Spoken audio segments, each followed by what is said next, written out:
My kids don't know me and my wife don't like me. And he is absolutely correct. I was in his captain's career course and he graded everything on the curve so I could graduate. Thank you so much for that. I have something here that's very important to this speech.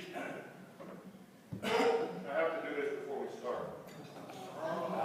Yes, it's very important. You know, the scripture is very important in Chaplin's life. God's our first creation. God made saints. You know that, right? Everybody knows that. So it would be improper for me not to talk about the saints. Okay? So we want to do a little prayer. God asks us to pray for the fowl of the air, the fish of the sea, and every living thing. So the first thing we're going to do is pray for the fish of the sea. We like to pray for the dolphins.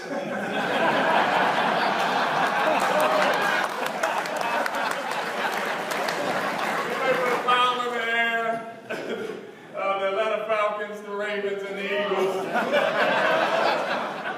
And every living thing, the Bears, the Lions, the Panthers, and the Jaguars. But you know what's so great about God? He even asks us to pray for our enemies. So we like to bow and pray for the Cowboys.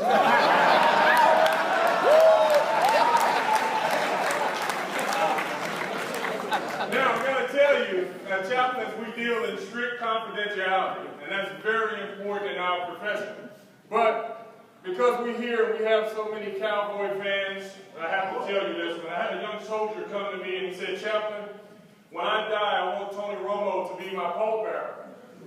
I said, "Why is that, soldier?" He said, "So you can let me down one more time."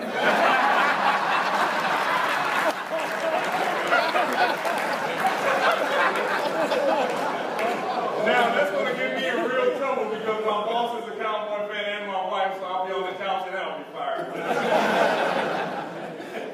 Well, I know my time is limited here, so I'm going to tell you like Elizabeth Taylor told her fourth, fifth, and sixth husband, don't get comfortable, I won't be here long. My subject today is, your leadership is a sermon, be careful how you preach it. Oh, that was deep, but we get that at the chaplain school. Your leadership is a sermon, be careful how you preach it. You know, people ask me all the time, asking, "Hey, what's your leadership model? What do you follow?" Now, I'll be honest with you, I follow Dorothy's leadership model. And you may say that, well, what is that? Well, it's Dorothy from the Wizard of Oz. You guys know Wizard of Oz? Well, it's interesting. Dorothy was swept up in a hurricane and thrown into a leadership position. Her first action on her journey was to unstick a scarecrow from a pole. He had no brains. Her second act of leadership is a tin man. He was paralyzed, and she put oil in his wounds so he could walk. Her third act of leadership was she met the king of the jungle, a lion who had no courage. And she asked all of these three young soldiers to walk with her to meet the Wizard of Oz so they can get what they believe they lacked. Now, what's interesting about this is Dorothy had been to all of the IPRs, the MDMPs, and the Command Operations Center. She knew that the Wizard of Oz wasn't magical. She knew that the Wizard of Oz wasn't magical. I want you to hear that. But some people that work for you need a little magical encouragement. You see, leadership allows you to dream for those people who don't have the courage to dream for themselves. Leadership allows you to give courage to those people who never saw any courage in themselves. So when Dorothy took her section to this leader, they believed that he was special. One of the great things about Dorothy, because she's a transformational leader, one of the great things about Dorothy, she never revealed to them that he was an ordinary man. So when they met this leader, he provided the scarecrow with brains that were only pins and needles. But because the leader provided that, he believed now that he was a thinker. This leader also provided the tin man with the silk heart that did not pump blood. But the tin man, because the leader bestowed upon him the gift of belief, believed that his heart was filled with joy. And he also did the same thing for the king of the jungle. He gave him a portion of courage. You know, when I think about this model, it also makes me reflect on another story that's in the Bible. I got to wipe my forehead here, I'm sweating. I'm not Baptist, but I've been told I have some leanings.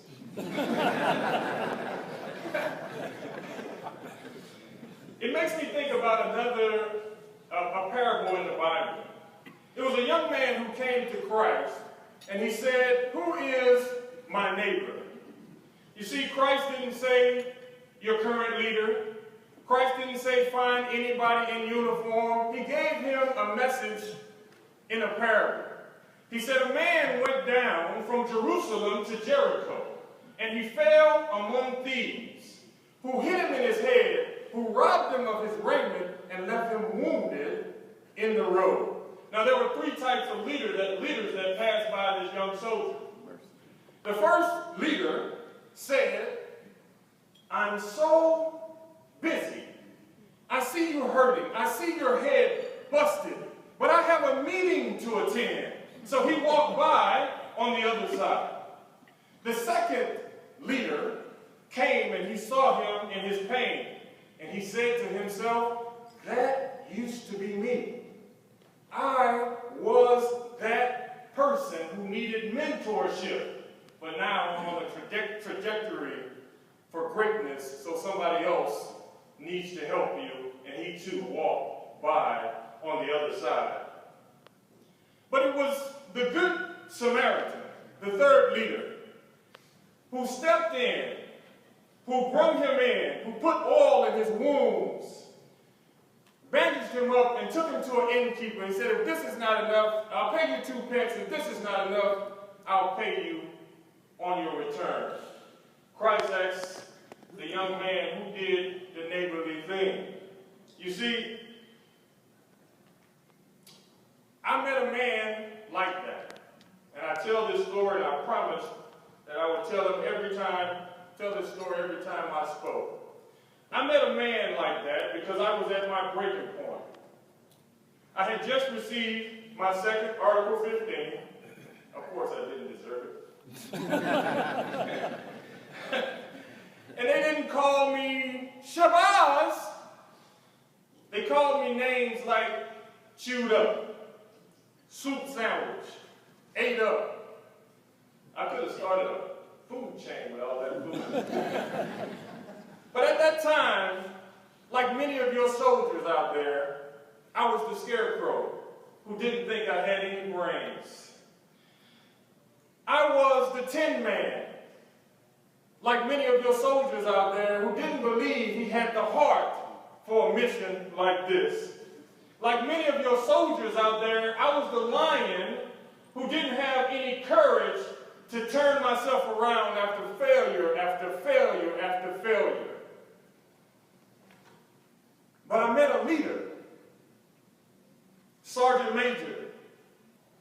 I call him my Dorothy. Now he would be mad if I called him Dorothy. So I hope you are taking this.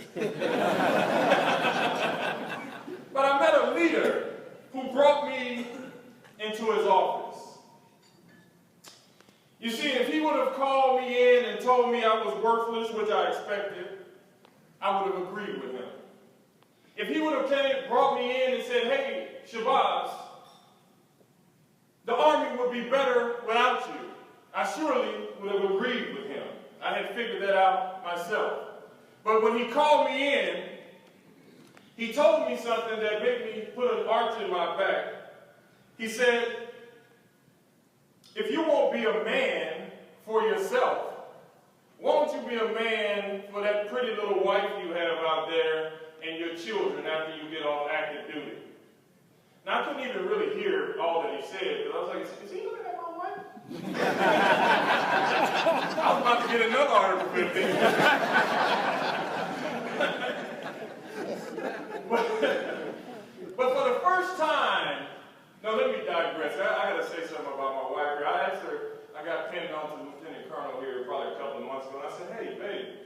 did you ever think that in your wildest dreams that I'd be a lieutenant colonel? She said, no, because you're not in my wildest dreams.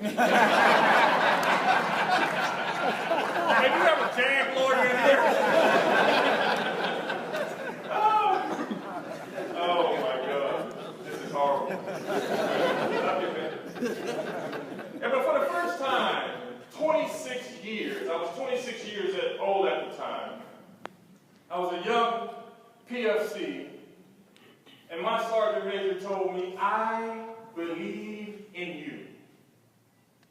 I believe there's something special about you.